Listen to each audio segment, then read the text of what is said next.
जय श्री कृष्ण दोस्तों। स्वस्थ मनुष्य को अपने स्वास्थ्य की रक्षा के लिए अवश्य ब्रह्म मुहूर्त में बिस्तर त्याग कर देना चाहिए तथा उस समय भगवान मधुसूदन का वंदन कर उनसे प्रार्थना करनी चाहिए ताकि मनुष्य के द्वारा किए गए समस्त पाप कर्मों को भगवान द्वारा क्षमा कर दिया जाए। दोस्तों, अगर आप हमारे चैनल पर नए हैं तो चैनल को सब्सक्राइब कर लीजिए और कमेंट में जय श्री राधे कृष्ण जरूर लिखें। हमारे सनातनी धर्म शास्त्रों में वर्णित दिव्य ज्ञान के माध्यम से अपनी इस प्रस्तुति में हम आपको ग्रहण मुहूर्त एवं ब्रह्म मुहूर्त में होने वाले लाभ तथा ब्रह्म मुहूर्त की अद्भुत महिमा, इन सभी विषयों के संदर्भ में एक छोटी सी जानकारी देने का प्रयास कर रहे हैं। हमारे सनातन धर्म में ब्रह्म मुहूर्त का एक विशेष महत्व है। ब्रह्म का अर्थ है परमात्मा तथा मुहूर्त का अर्थ है अर्थात परमात्मा का समय। ब्रह्म मुहूर्त में ही इस भूलोक पर सकारात्मक ऊर्जा का प्रवाह अधिक रहता है। साथ ही इस काल अवधि में जागने पर शरीर में नई उमंग एवं ऊर्जा का संचार भी अधिक होता है। ब्रह्म मुहूर्त में समस्त देवी देवता पृथ्वी पर भ्रमण करने आते हैं। ऐसे में देवी देवताओं को प्रसन्न करने के लिए इस अवधि में कुछ विशिष्ट तथा एकांतिक कार्य करने की सलाह दी जाती है। इसी के सन्मुख शास्त्रों के अनुसार कुछ ऐसे कार्य भी हैं जिन्हें ब्रह्म मुहूर्त में कदापि नहीं करना चाहिए। आइए जानते हैं कि ब्रह्म मुहूर्त की काल अवधि कब से कब तक की होती है तथा इस समय कौन से कार्य श्रेष्ठ हैं एवं कौन से नहीं।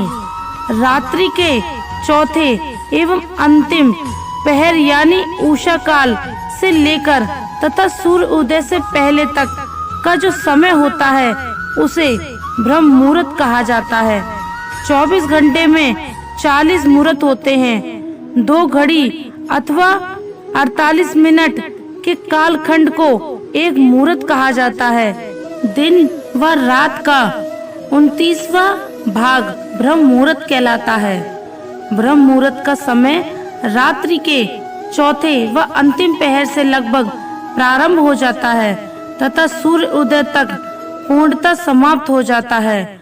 हमारी घड़ी के अनुसार प्रातः 4:24 से लेकर 5:12 तक की काल अवधि ब्रह्म मुहूर्त की है। अर्थात मनुष्य को 4 से 5:30 बजे के मध्य जागृत अवस्था में होना ही चाहिए। यह समय निद्रा त्याग के लिए सर्वोत्तम है।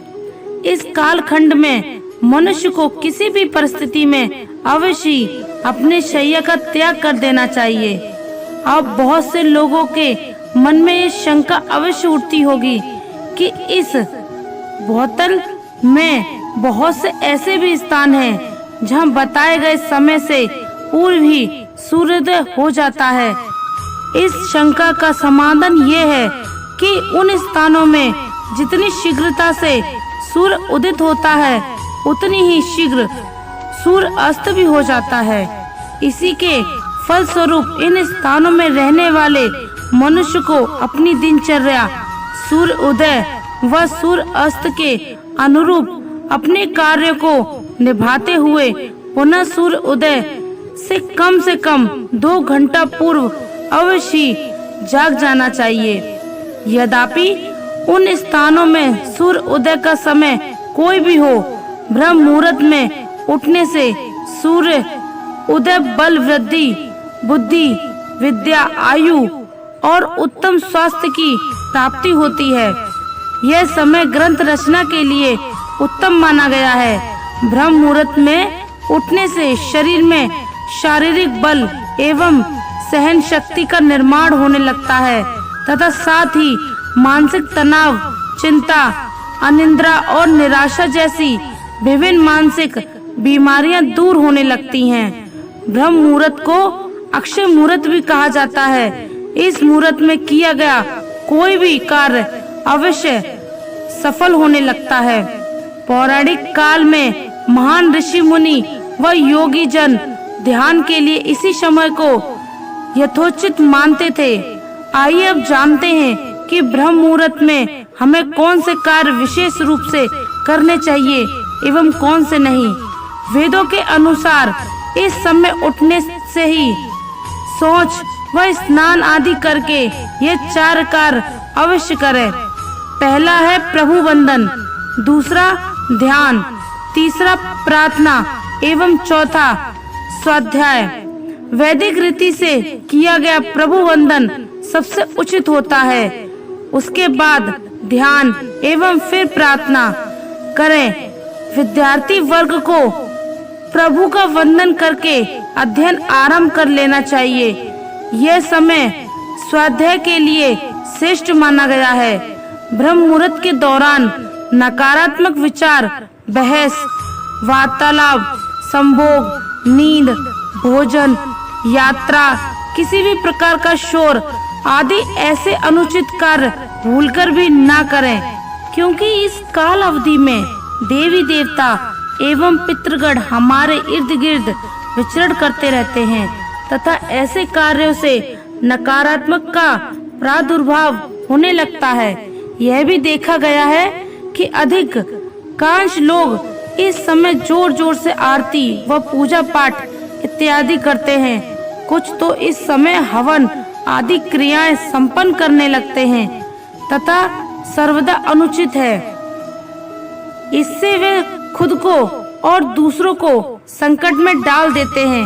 विद्वान मनुष्य को चाहिए कि वे ऐसे लोगों से दूरी बनाए रखें।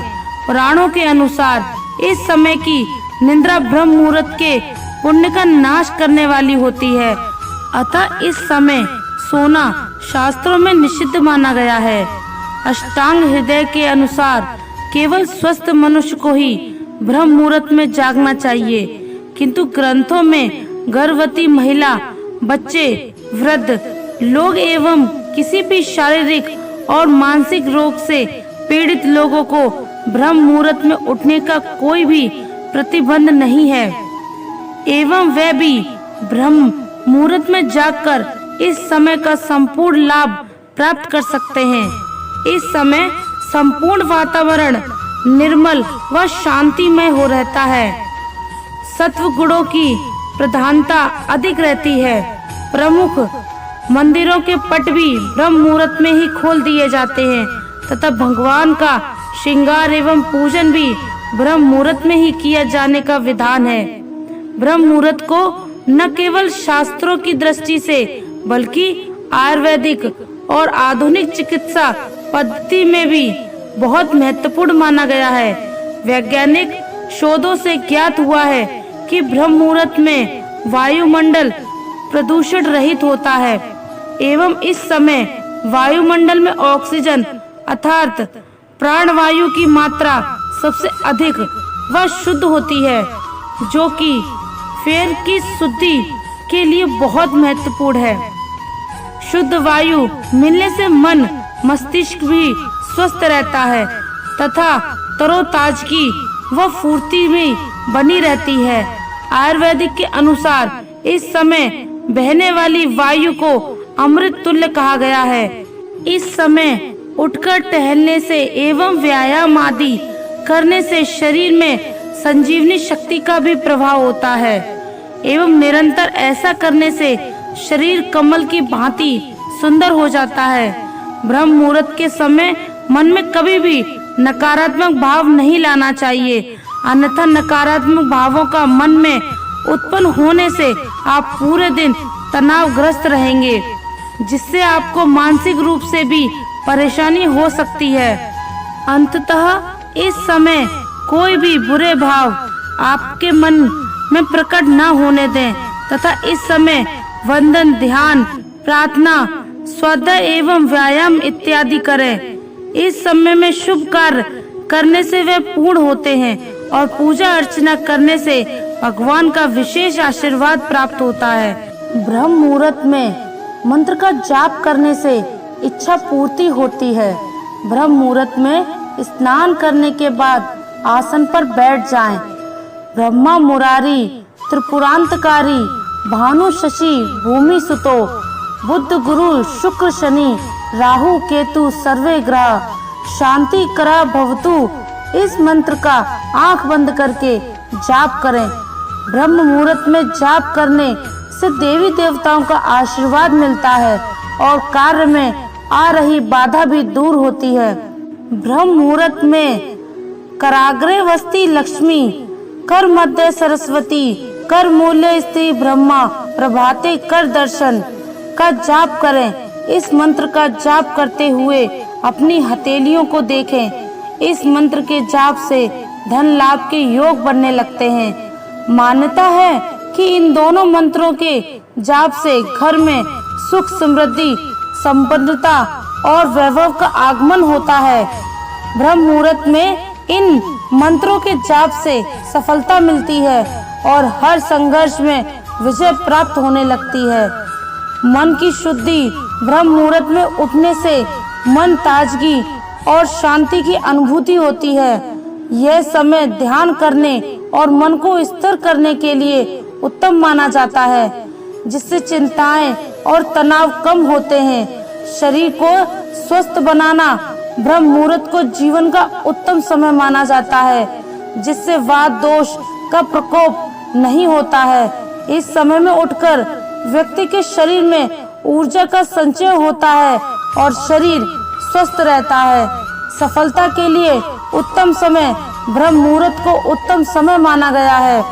नई कार्य या परियोजनाओं की शुरुआत करने के लिए इस समय में व्यक्ति का मन ताजगी भरा होता है और विचार उच्च शक्ति होती है, जिससे कार्य करने में सफलता मिलती है।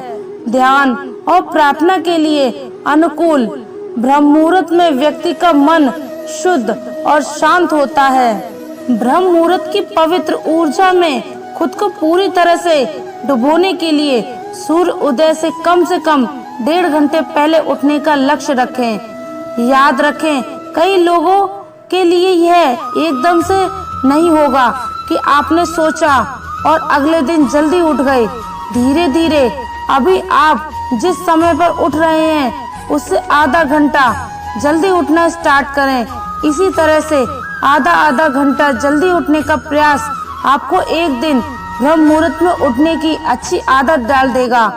ध्यान रहे, अपने दिन की शुरुआत मन को शांत रखने, ध्यान केंद्रित करने और समग्र कल्याण को बढ़ावा देने के लिए ध्यान अभ्यास के साथ करें। योग का अभ्यास करें। मन, शरीर और आत्मा को जोड़ते हुए लचीलापन, शक्ति और संतुलन बढ़ाए रखें। योग आसन करें।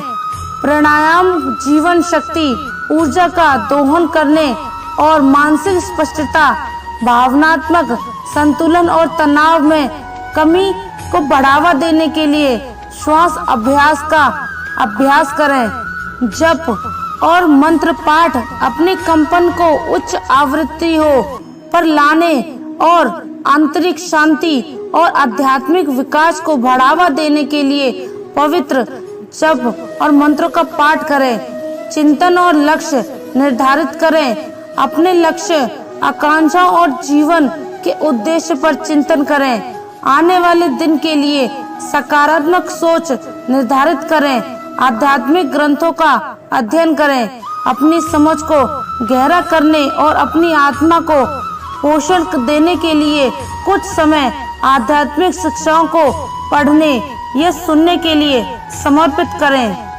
प्रिय दोस्तों, आशा करती हूँ आपको ये वीडियो पसंद आई होगी। अगर आप हमारे चैनल पर नए हैं तो चैनल को सब्सक्राइब कर लीजिए और कमेंट में जय श्री राधे कृष्णा लिखें। धन्यवाद।